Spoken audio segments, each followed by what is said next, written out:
साई राम सभी को मेरा चैनल में फिर से आप सबका स्वागत है। वैसे पहले वीडियो में मैंने बताया था कि कैसे मेरे बाबा के मेडिटेशन के दौरान मेरे सातों चक्र एक्टिवेट हो गया था। अब उसके बाद जो हुआ मैं वो बताने जा रही हूँ आप सबको। ऐसे कई दिनों तक चला चक्र एक्टिवेट के दौरान। उसके बाद क्या हुआ, मैंने आप लोगों को पहले भी बताया है कि मेरे पूजा घर में पापा के फ़ोटो से हनी निकलता था, लेकिन फूल वगैरह नहीं गिरता था। कोई भी भगवान फूल नहीं देता था, सिर्फ बाबा के फ़ोटो से हनी निकलता था। एक दिन क्या हुआ, मेरी बेटी, मैं एक लेडी के साथ फ़ोन पे बातचीत कर रही थी, शाम के टाइम था। तो बेटी ने क्या किया, बाबा के विग्रह को, बाबा का विग्रह मेरा बहुत छोटा है, वो छोटा वाला विग्रह वो अपने स्टडी टेबल में लेके आई और लेने के बाद बाबा को पानी पिलाने लगी। पर बाबा ने पानी नहीं पिया, बार बार पिलाते रहे पर पानी नहीं पिया। तो मैंने बेटी को बोला कि रहने दो, बाबा नहीं पिएगे, शायद हम में कोई कमी होगी, हमारे भक्ति में कोई कमी रह गया होगा, इसलिए बाबा पानी नहीं पीते। ऐसे कह क्या थोड़ी देर बाद बेटी चिल्लाने लगी कि माँ देखो, बाबा पानी पीने लगा है। मैंने सोचा ऐसे ही कह दिया बेटी ने। फिर जाके देखा, सच में बाबा का विग्रह, जो बेटी पानी पिला रही थी, तो बाबा पीने लगे, अर्थात बाबा की मूर्ति के अंदर पानी चला जाता है। उसके बाद क्या हुआ, मैंने भी पिलाया, बाबा ने पानी पिया। तो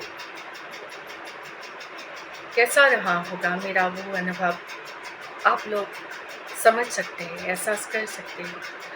उसके बाद बाबा की मूर्ति को हमने पूजा घर में फिर से रख दिया। रात गया, सुबह फिर आया, नहा धो लिया, बेटी ने फिर नहा धो लिया।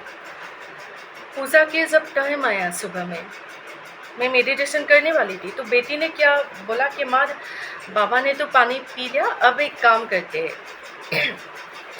जितना भी दूसरा भगवान है, जितना भी मूर्ति है, गणेश भगवान, माँ सरस्वती, माँ लक्ष्मी, सबके मूर्ति को पानी पिलाते हैं। तब तक मेरे घर में माँ काली की कोई विग्रह नहीं था, कोई फ़ोटो भी नहीं था। तो मैंने बोला हाँ पिला सकते हो, देखते। तो बेटी ने सबके मूर्ति को पानी पिलाया और सब ने पानी लिया।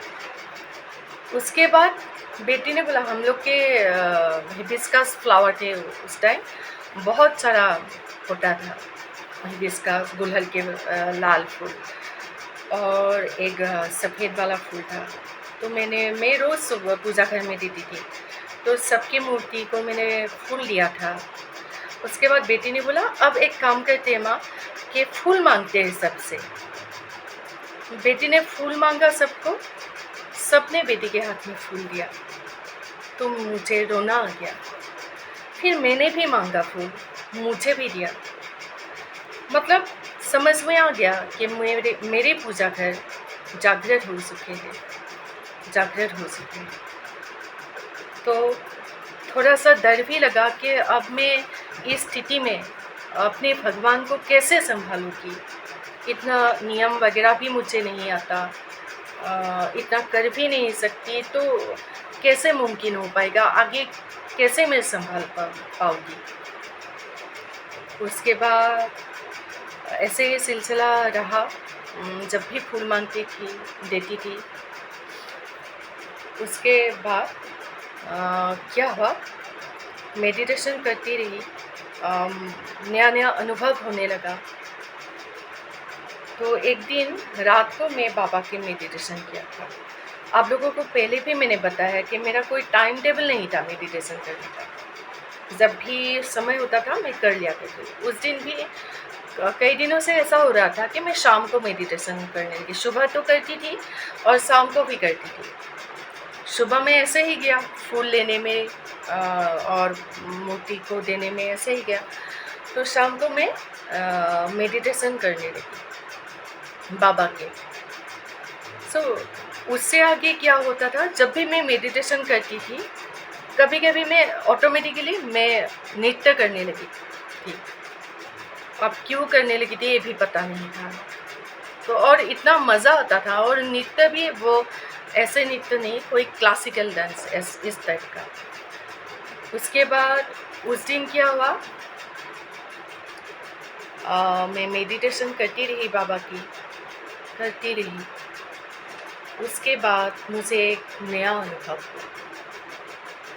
मुझे पता चल चुका था कि मेरे अंदर माँ की शक्ति आ गई।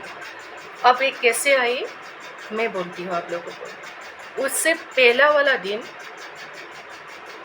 अभी तो मेरा पूजा कर जागृत हो चुका था, फिर भी मेरे मन में वो था कि मेरे माँ नहीं है। मैं रोज़ रोती थी और इतना टूट गई थी कभी कभी। तो मैंने बाबा को ऑटोमेटिकली अपने दिल में बाबा को बोला था कि बाबा मुझे देवी शक्ति चाहिए। अब ऐसे ही निकल गया मेरे मन ही मन में। उसके नेक्स्ट डे मैं बोली, नेक्स्ट डे जब मैंने मेडिटेशन किया, उसके नेक्स्ट डे का इवनिंग में थोड़ा रात भी हो चुका था। उस दिन जब मेडिटेशन किया तब मुझे एहसास हुआ और मैंने माँ को महसूस किया अपने अंदर, उनके शक्ति को। तो माँ के मेरे साथ बातचीत करने लगी। पहले मैं शॉकित हो गया था कि कोई डायन तो नहीं आ गया मेरे अंदर। फिर खुद ब खुद एक्सपेरिमेंट किया कि अगर डायन ही आती तो मेरे पूजा घर जागृत कैसे होता, हर देव की मूर्ति मुझे फूल क्यों देता, हर एक विग्रह पानी क्यों पीता। डायन आने से, भूत प्रेत आने से ऐसा थोड़ी ही होता है। फिर मन में शक भी होता था और ऐसे कई सवाल जवाब होता। मेरे कोई गुरु भी नहीं था, ऐसे ही मेडिटेशन करती रहती थी, ध्यान लगाती रहती थी, लेकिन मेरी कोई गुरु नहीं था। जब माँ आने के बाद माँ ने सब कुछ बताया मुझे, थोड़ा सा यकीन हुआ, थोड़ा सा नहीं हुआ। लेकिन फिर यहाँ पे एक साधक है, वो बहुत अच्छे हैं। वो चाहते तो मेरे शक्ति को वो बांध सकते थे, लेकिन उन्होंने नहीं बांधा। ये भी बाबा का ही कृपा है जो मुझे एक सही दिशा में लेके गया। तो माँ ने ही बोला कि तुम उसके पास जाओ, फिर तुमको सब कुछ पता चल जाएगा। फिर मैं अपने भैया के साथ उसके घर गई। उसके घर में एक मेडिटेशन का कमरा है जहाँ पे माँ काली के एक बहुत बड़ा यंत्र है, और उस कमरे में अगर किसी को भूत प्रेत भी पकड़ लेता है, उस कमरे में अगर चला गया गलती से भी, तो वो इंसान वहाँ एक क्षण के लिए भी नहीं रह सकता, क्योंकि वहाँ पे माँ का साक्षात शक्ति विराजमान था। मैं गई वहाँ पे, लेकिन मुझे बहुत खुशी महसूस हुई और माँ ने ही मुझे लेके गया वहाँ पे। माँ ने बोला आज तुम्हें सब कुछ पता चल जाएगा कि आखिर मैं कौन हूँ। तुम्हारे मन में शक है ना, तुम्हारे ये शक भी मैं दूर कर दूँगी। और माँ मेरे साथ जब भी बातचीत करती है, अब भी करती है, बंगाली में करती है। मुझे बंगाली इतना समझ में नहीं आता, कई शब्द माँ बोल देती है, मुझे थोड़ा कन्फ्यूज़न हो जाता है क्योंकि मुझे बंगाली आता नहीं है इतना, लेकिन माँ बंगाली में बोलती है। और माँ क्यों बंगाली में बोलती है वो भी मैं आप लोगों को बोलूँगी। उसके बाद उनके वो ध्यान के कमरे में मैं गई तो उन्होंने बहुत सारा ऐसा कुछ किया, माँ को आह्वान किया उन्होंने। तो माँ आके उनसे बातचीत करने लगी। माँ ने बोला उनको कि इनके साथ मेरे जन्मों का नाता है, पूर्व जन्म का मेरा इनके साथ नाता है, और इसलिए मैं इनके पास आई हूँ और उनके ही इष्ट के ज़रिए, अर्थात साईं बाबा के ज़रिए, और साईं बाबा ने ही मुझे उनकी ओर भेजा है कि वो माँ के लिए तड़पती है और मैं उनके लिए तड़पती हूँ। माँ ने बोला ऐसा। उसके बाद वो जो साधक था, जो साधक है, उन्होंने बताया, मुझे डिक्लेयर कर दिया कि आपके पास कोई डाइन वाइन नहीं है, भूत प्रेत नहीं है, साक्षात माँ विराजमान है। पर ज़रूरत ये है कि आपको थोड़ा माँ का ध्यान करना पड़ेगा। माँ ने जैसे बोला ऐसा करना पड़ेगा, आपको कुछ नियम मानना पड़ेगा, क्योंकि शक्ति आने के बाद नियम मानना ही पड़ता है। मेरे लिए भी बहुत कुछ नियम बनाए हैं मैंने, जो मैं आज भी मानती हूँ। भक्ति अलग चीज़ है और शक्ति जब आ जाती है तो वो थोड़ा अलग हो जाता है। शक्ति के लिए थोड़ा नियम मानना ही पड़ता है। उसके बाद मैं कॉन्फर्म होगी तो मन में बहुत खुशी हुई मुझे कि साक्षात माँ ही है मेरे पास, और रोज़ बातचीत होती है माँ के साथ मेरा, और माँ मुझे गाइड करते हैं। पर तब तक मेरी कोई गुरु नहीं था, और बिना गुरु के माँ की शक्ति चलती नहीं है। मतलब चलती है लेकिन कंट्रोल नहीं होता। माँ को संभालना इतना आसान नहीं है। माँ जैसी 10 महाविद्याओं में 1 नंबर में माँ है, और उनको संभालना इतना आसान नहीं है, और इनके लिए गुरु की सख्त आवश्यकता है। और बाबा ने मुझे बोला, मैंने गुरु बहुत ढूंढा पर मिला नहीं, पर बाबा से जवाब आया कि जब मैं तुम्हारे साथ हूँ, तुम्हारे पिता, तो दूसरों को गुरु क्यों बनाना, मुझे गुरु बनाओ तुम। मैं तुम्हारे पिता और सखा के साथ गुरु भी बनूंगा। तब होगी मैंने बाबा को अपना गुरु स्वीकार कर लिया, और वो भी विधिवत से। वो खुद आई मुझे आशीर्वाद देने, मुझे अपना शिष्य बनाने। तब से आज तक बाबा मेरे पिता और सखा ही नहीं, मेरे गुरु है।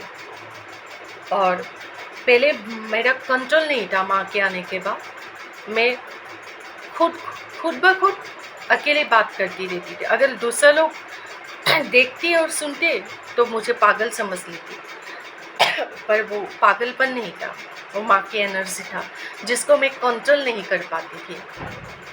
जब गुरु धारण मैंने कर लिया बाबा को, तब माँ कंट्रोल में आ गई, क्योंकि गुरु की शक्ति ने माँ को काबू में कर लिया, कंट्रोल कर लेता।